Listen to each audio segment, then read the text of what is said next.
সব কাজেরই একটা বিশেষ প্রস্তুতি থাকে, আর যখন বাড়িতে কোনো পুজো বা অনুষ্ঠান হয় তার প্রস্তুতি যে কত ঝক্কি পোহাতে হয় তা তো আমরা সকলেই জানি।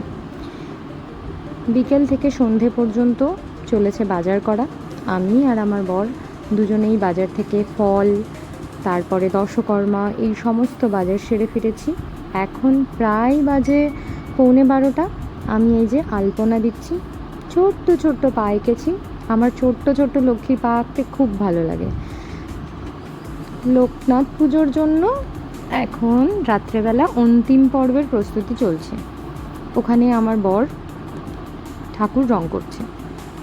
ছোট্ট ঠাকুরটা প্রত্যেক বছর পুজোর আগের দিনই রং করা হয়, এবং এই রং করার কাজটা আমার বরই করে।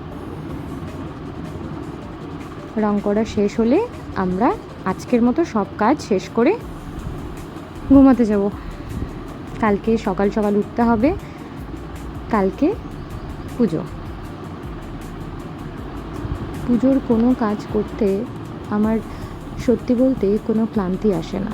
আমি মনে করি পুজোর কাজ করতে পারা মানে এটা আমার সৌভাগ্য।